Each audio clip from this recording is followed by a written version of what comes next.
musicians or artists or whoever they were studying, they did just as many music-related activities as they did practice, right? And on the weekend, like on their days off from practice, music-related activities went up, practice time went down. When practice time went up, usually music-related activities went down. What they're doing is utilizing the time outside of their practice space. What this tells me is they think like I do.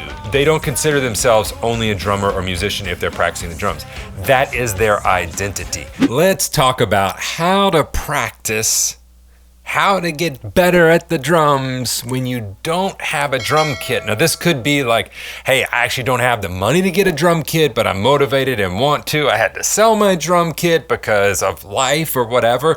I'm traveling, I'm away from my drum kit. I'm living in an apartment right now, I can't get to my drum kit. I've had a ton of these types of situations in my life, and we have to figure out how to continue to better ourselves or how to just start playing the drums even if we don't have a drum set. One of the best ways to figure out if you're into something is just to start kind of doing it before you invest a ton of money into it. So that's what we're going to be talking about here on the Drum Show podcast today. Now remember, this podcast is about you. I created this podcast because of all the questions that I would get in my email, social media, those kinds of things, and I used to respond just with voice messages. And the voice messages, if you go back to the early episodes of this, they literally are me responding to voice messages in the basement of my house, just kind of because that's where my studio was, just trying to get the information out there as quickly as I could, because a recording was more personal, but also it was quicker than typing an email, right? And so I had all of these recordings. So you can go, that's actually the earliest versions of this podcast. But the questions that I address are actually questions that I get quite a bit. So okay, let's talk about this. First of all, let's set the premise here. I'm a musician, okay? And a lot of people say, when can I begin to call myself a drummer? I'm like, well, the minute you start playing the drums. So I am a musician, first and foremost. Drums are the way that I get to interact with music. If drums disappeared tomorrow, I would find some other way to interact with music because I'm a musician first. So I want to identify as a musician, and what that means is I'm going to do things that a musician does, right? And so we have to think the same way when it comes to the drums. What we want is we want the identity. We want to identify as a drummer, right? I want to identify as a musician, so I identify as a drummer so that I can identify as a musician. I can interact with music. It's the instrument that I learned for. So to be a drummer, we want to do things that drummers do. Drummers play the drums, right? Drummers listen to music. Drummers read about music and drums. Drummers learn about the drums. Like all these things. So anytime I'm thinking, I am a drummer, what would a drummer do in this situation? It's kind of like an emergency happens and you're a paramedic. What would a paramedic do in this situation? That's how you think, right? And so that's how I want to be always thinking in my day, especially if I can't get to the drums that day. And there are many days. We had a drum camp last week. Those are just all consuming for us here, but they're so much fun. You can check out the link. The 2025 dates have released. And so we've got 2 or 3 of them that are already sold out. We're only doing 6 camps for the year. We've opened up level 3s too, so please go check those out and jump in before all the spots are gone. But so when I came back Monday, it was really just office work. I was trying to get caught up on emails. I was trying to get caught up on lesson plans for students. I was trying to get caught up on video feedbacks, all those things. Project management. And then, so I didn't get to touch the drums at all. And then yesterday I got to practice for an hour, but it was stuff I have to practice to film, right? So there are many times that I don't get to the drums. And you're like, Stephen, I thought we were talking about how do you practice when you don't have a drum set, And that's what I'm getting to, is even if you do have a drum set, sometimes you can't get to it, right? So it's the same thing. So before I get into this, I want to mention a study that you've heard me talk about a lot. I'll continue to talk about it because it was very enlightening whenever it came to what we do. The role of deliberate practice in the acquisition of expert performance. And so what you can look at is they found that musicians or artists or whoever they were studying, they did just as many music-related activities as they did practice, right? And on the weekend, like on their days off from practice, music-related activities went up, practice time went down. When practice time went up, usually music-related activities went down. And so what they're doing is utilizing the time outside of their practice space. What this tells me is they think like I do. They don't consider themselves only a drummer or musician if they're practicing the drums. That is their identity. So they are wanting to continue to reinforce that identity. They are wanting to continue to look at what would a musician or what would a drummer do in this situation. A drummer, well, I can't get to the drums, but I can watch this music documentary. I can listen to this music. I can dissect this, all those things, okay? Okay, back to the basic premise. How can I practice? How can I get better at the drums if I don't have a drum set? Well, I've talked to students before, and you can look up YouTube. There's a guy that's got a whole YouTube channel. He's playing on pots and pans. Many people say, yeah, my mom finally got me a drum set because I banged on the pots and pans, and she noticed I was banging in time. I've talked to many students that said, well, I didn't have the money for a drum set, so I would set up pillows and I would play the pillows. When we do camps here, everybody gets a practice pad kit. We also have 7 drum sets set up in the building, 5 acoustic kits, 2 E-kits, and then 12 practice drum sets. And then there's also the porch railing as a practice pad. There's drums everywhere. And so when we're in the group sessions, they're hitting practice pads. You might as well put pillows up there. So what we want to do is replicate what the drums look like. I have done this in hotel rooms when I've had to practice for a show that is happening that night. I will sit and I will tap my feet because the taps work just as well. I was on Instagram a few months ago looking at a drummer, and he said this is the drummer for Ocean's 8 Alaska, Chris, and I forget his last name, but he was saying before I ever played on the drums, if I can't play it just tapping on the floor, then I can't play it. He gets it right on like a hardwood floor first. So we can tap here and I can replicate. Here's my hi-hat. This is my snare drum. Here's my toms. I can play the whole song. So what I would suggest to you to do, if you don't have a drum set, set up something that mimics a drum set.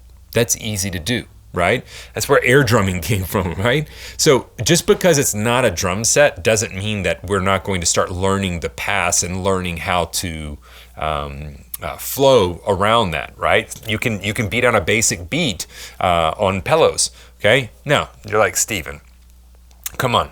I have a ton of students that started that way. This is not unusual. I've practiced that way, okay? So that's the first thing is let's get creative. You don't have to have that. Second thing is get a practice pad. You know, if you don't have a practice pad, play on a hardwood floor.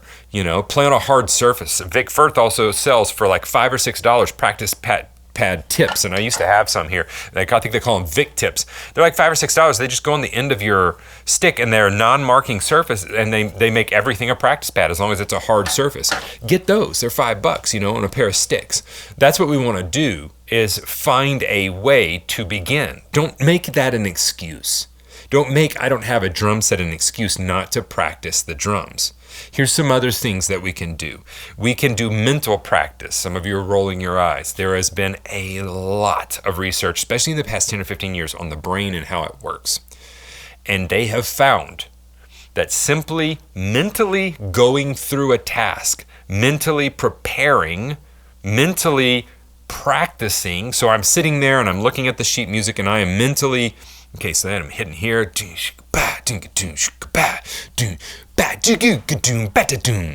right? I'm mentally going through, I'm reading the music, I'm listening to the song. This is mental practice. They said the results are similar, if not equal to the results you get when you're actually in your practice time. Before I ever sit down at the drums to learn a new song set of music, I listen. What am I doing when I'm active listening? I am mentally practicing. I am listening to the drums. I'm listening to the music. I'm listening to the sections, the song framework, the chord changes. I'm mentally practicing. I will do this for hours. The gig that I was on for about a year and a half with the Steelwoods, whenever I went to audition, well, there was no audition. I showed up on the bus, got on, and we went and played the first show, right? That was the audition. And so when I was learning that music set, I spent about 2 weeks. I had roughly 3 weeks to get everything together, from, if I remember correctly, when I had the set. And so I spent a couple of weeks just listening, and I would listen to 2 or 3 songs over and over and over and over and over. And then I would sit down and learn those songs on the drums, right? But by then I'd already charted them, already knew what the main parts were. So what was I doing in my actual drumming practice time? I was troubleshooting. I was looking at those problem areas that I'd already decided this is going to be a problem. I need to look at it. I did that away from the drum set. So much of my practice time happens away from the drum set. It's prep time. Right? It's transcribing, it's getting a chart for the song, it's looking at what I want to do so that when I'm at the drum set, I can execute on what I want to do, right? It's prepping the session, if you will. So mental practice is an often overlooked thing that can really, really be beneficial. Now, you're like, Steven, am I just supposed to be a drummer forever and not have a drum set? No. That's not the case. Eventually, we want to get a drum set. If we're a trumpet player and we never get a trumpet, that's not right. That's not how we want things to happen. But this is for those times when maybe you're traveling, you can't get to a drum set, people are sleeping. We have to get into the mindset, and this is the thing that I preach over and over to my students. You are a drummer. That is why you wanted to become a drummer. You wanted the identity of a drummer. This podcast is brought to you by the Drum Better Daily program. That's actually my online drum school that I've run now for 12 plus years. Not only have I been playing the drums professionally since the age of 15, I've been teaching since the age of 18. Matter of fact, I talked to one of my first student a few days ago. I actually called him to see if he could sub a gig out for me. Daniel, love you, man. And he's still playing. He's still doing it on a pro level. And I have been committed to teaching for 22 plus years now. I would love to have you go check it out at stevensdrumshed.com. You can find a link to that in the show notes or video description, whichever platform you're watching it on. But it truly is a community of like-minded drummers where we are striving to just be the best that we can be at the drums. In addition to over 70 pre-recorded drum courses, there's also a tech talk area where we talk about everything technology related as it pertains to the drums, e-kits, recording, doing videos, all of that stuff. There are forums where you can hang out with the other students as well. We do 2 live video student calls every week that you can join if you'd like to. We do guest artist calls monthly, and I'll even make you a personalized lesson plan if that's what you need. Yes, we talk about the nuts and bolts of drumming. Yes, I give you exercises, but we also talk a lot about how to practice more efficiently, how to practice better, and how to get more out of your practice time. I know you're just like me. You're busy, you're being pulled by work, by family, by friends, by other responsibilities. Whenever you practice, you really want to see gains and have it be productive. That is what we focus on in the Drum Better Daily program. I'll have to say personally, it's been really cool because some of these students I've worked with for over 12 years, we started running drum camps here in 2022, and I got to meet some of them in person for the first time. Those drum camps have been selling out, blowing my mind with how much fun they are and how great a time it is to bring the community together in person. I'd love to have you be a part of it. And if you have that identity, we need to do things to reinforce that identity on a regular basis. And so I'm always listening to music. I'm always trying to include some critical listening during my day. I'm always trying to read about different musicians and drummers. And now it's just a habit. It's just like I do those things. If you come to the studio, everywhere around there's music books, there's old DVDs, there's tons of stuff. Why? I want you to pick it up. I want you to be a drummer. A drummer does things that drummers do. Drummers read, they look, right? If you can't get to a drum set, we have practice pad, we have air drumming, obviously. We can set up a makeshift kit out of pots and pans or pillows or whatever that looks like. We can order Vic Firth tips so that we can begin practicing just hands and technique and snare work. You can also use those to make it a practice kit, right? And we can mentally practice. We talk about that. Critical listening, that's one that I just mentioned, and that is one that you should be doing every day. We should be 10xing how much we're listening to music. We are musicians. The only way to do that is to listen. Okay, we have to get it in our ear. If you want to be able to play something, it has to be here first. We don't talk about the speed of hearing that often. We don't talk about the intelligence of our hearing, right? Hearing intelligently. We have to train that. Whenever I was in music school in college, ear training was it was a class. You spent a ton of time ear training. Music history. We spent, I think, 4 semesters in music history.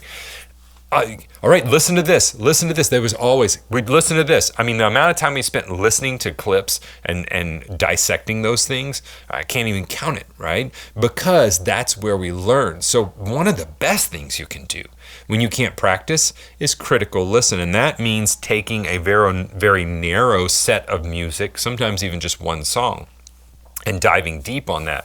We're charting it, we're looking at the parts, we're trying to figure out what makes them tick. One of my favorite things to do is critically listen to a band or critically listen to a particular player. So I may be listening to, let's say, I was going through a session with my level 1 drum camp last week, and we were critically listening to Queen. And we were looking at Roger Taylor, and because his drumming is very accessible, people know that stuff, and so it's a good place for level 1s to begin critically listening. And so we're listening, what's he doing on the hi-hat? Oh wow, we heard that groove in 4 songs already. This is a recurring theme in their music. Now obviously I've listened deeper than they have. This is their first time critically listening through that stuff. So I'm going, no. So we've heard it 3 times, make no doubt about it. It appears like 15 more times in their catalog. Listen to Rush, and you're gonna start to find, his ride cymbal bell pattern, his 2-handed hi-hat pattern. You're gonna figure out all of these little patterns that Neil Peart would put in their music and pepper throughout. John Bonham triplets. There's tons of stuff that Bonham put into his playing that you see appear across their catalog. And if we begin to look at a band, let's start with a band. If we begin to look at a band as a whole, you start to see, oh wow, okay. So it's kind of like looking in a forest and seeing maple trees and pine trees and oak trees. You're like, oh, there's that tree again, there's that tree, there's that tree. And all those trees make up whatever forest you're looking at in whatever region. The same goes for a band and a particular player. So I will take a player in a particular band, let's say John Bonham in Led Zeppelin, Stuart Copeland in The Police, Roger Taylor in Queen, Taylor Hawkins in Foo Fighters, but we could also look at Taylor Hawkins with, I believe it was Alanis Morissette before then. You could look at Travis Barker with Blink-182, or Travis Barker pre-Blink-182. I believe he was with the Aquabats. We could look at Josh Freese, who is now with the Foo Fighters, and we can look at him playing with Sting. We could look at Josh Freese with the Vandals. We can look at Josh Freese with you name it. Okay, maybe you're looking at a session drummer like an Aaron Sterling. What I would do is find all the songs that they had recorded. I'd make a Spotify playlist, and then I would go through that playlist and I would begin listening, and I would try to dissect that player. Questlove with the Roots. I did him back in college, and then. So these are players that stayed with bands, like Questlove's been with the Roots for a long time. Roger Taylor's been with Queen for a long time. Then maybe you want to look at a drummer in a particular time with an artist. So let's say Elvin Jones in his time with the classic John Coltrane quartet. We're going to look at his time there, but we can also look at Elvin Jones playing with a billion other artists. So I could look at Elvin Jones as just a microscopic point in time, or I could look at Elvin Jones on a whole playing with other artists, or Elvin Jones playing with this particular artist, now playing with this particular artist, now playing with this particular artist. Now I want to compare all 3 of those artists and see if Elvin Jones playing changed it all. You see how deep with this we can go? One of my favorite, Tony Williams. Tony Williams with his time with Miles Davis. You can begin to see him progress, because I think he started with Miles when he was like 17 or something. Me just spouting off all of this stuff that you're hearing me spout off, this is from thousands of hours of me learning, me critically listening, me reading, me consuming as much content as I could. And I tell people all the time, I'm like, I have more useless facts than you'll probably ever be able to use. So if you need a useless fact, go ahead and ask me, right? And most of it's drum related. But this is how I learned it. I was just very interested in the subject of drumming and music. So we can take Tony Williams, his time just with Miles Davis. We could take Tony Williams over his whole career and how that morphs from his early days at 17 until his fusion time during his fusion group late in the 70s, right before he passed. So we can look at that as a whole. Okay, we could look at Steve Gadd and his time with an artist like Paul Simon, or we could look at Steve Gadd and his over the course of his history. Maybe Steve Gadd's time with Chick Corea. You can look at these isolated, and then over the history of Steve Gadd. So there's a lot of different ways that we can critically listen to a player by defining some rules. I'm going to look at Dave King's drumming with the Bad Plus, but we can also look at Dave King's drumming with Happy Apple, or there's another Truckers group. He's also played with a ton of other groups. So but I can dissect them on a different level. You can also go down to a particular player's playing on a particular album. So then you start sourcing album by album. You can do them chronologically, and you can start to compare how that drummer grew. For instance, go back to Tony Williams when he started with Miles Davis. You can see how Tony grows over his time with Miles Davis and how his drumming morphs. One of the players in Miles's group said it was very interesting to watch Tony at the beginning of a tour, because he would have these ideas that he would start working on in the set. And he said every night he would come back to this idea, and you'd see it go just a little bit further. And the next night he'd come and go a little bit further. He said by the end of the tour, you would see a completely different morphed experience in that song and that section, and you could see what his vision had been for that song, and he had just slowly worked it out. So we really have to learn to critical listen. I think it's one of the best things we can do as musicians, especially when we don't have a drum set, and that's what we're talking about. You will learn more from doing that than you will 2 hours of just sitting there and running exercises. What you'll learn is how to be a musician, and then we begin to apply that to our instrument when we're able to sit down. I run a business, right? So I run an online drum school. Maybe you don't, maybe you're new to the podcast. I've run an online drum school now. This month marks 13 years. October marks 13 years. Thousands of students all around the world. We're just trying to be better, right? And so if you want to check that out, there's a link in the description of the podcast, and I'd love for you to do that. I'd love for you to be a part of that. So I run a business.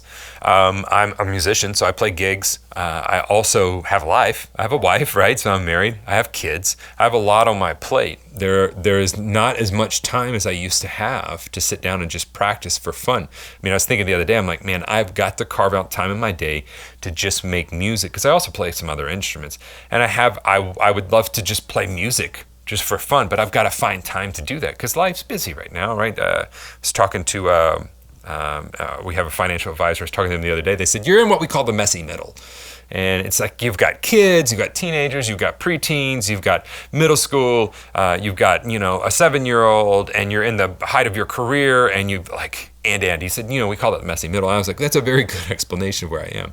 So I'm just like everyone else. All right.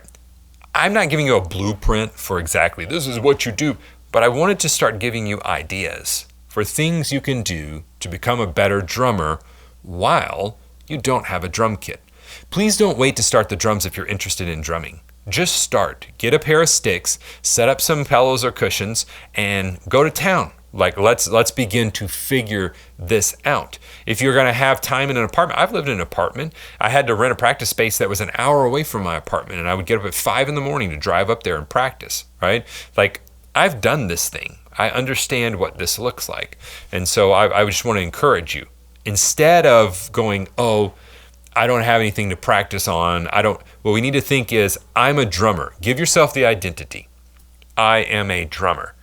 What would a drummer do in this situation if they did not have a drum set to practice on? They talk about music. They listen to music. They critically listen to music. They read books. We haven't even gotten into documentaries, reading books on musicians. I've read autobiographies or biographies on Sting, on Miles Davis, on John Bonham, on you name it. I can go on and on and on. I've read books on bands. I've read a whole book on the Beatles catalog and how they went around recording it. And I'm just interested. Listen to podcasts with interviews of other musicians. We live in a day and age where information is so easy to access. So why aren't you accessing it? Make yourself a playlist of things you want to be listening through with podcasts and things, interviews, and what you're going to learn, it just blow your mind open. So if you don't have a drum set, you can still be a drummer. You can still be a musician. And I want to encourage you, one of the questions I get most often is, when can I start calling myself a drummer? And I would encourage you, you can start calling yourself a drummer right now. All you have to do is start doing things that drummers do, because what you're looking for is that change in identity. Whenever I was, some of you know, for about a year and a half, I was back on the road with a group. I was a touring musician. It was an identity that you take on. And when you come off the road, that's why it's so hard for guys, because that is an identity and you have to give that identity up. Doesn't mean you're not a musician, but it means I'm not a touring musician anymore. What does that mean? It means I don't travel to different cities and play to awesome crowds every night. That's not my thing right now, right? Doesn't mean you might not ever do it again. It means for right now. And sometimes letting go of that identity can be a very hard thing. So grab that identity. You are a drummer. Call yourself a drummer. Now go do things that drummers do. If you need help with your drumming, I'd love to help. You can check out my online drum school at stevensdrumshed.com. Again, been going strong for 13 years. You don't keep a business open like that for 13 years if you're making bad students, right? So we really do dive in and try to go deep with you. As well, drum camps for 2025 have opened. Please check those out. If you're listening to this later than 2025, I'm sure we're having drum camps again. So please check out the link in the show description, and I'll see you here in the next episode.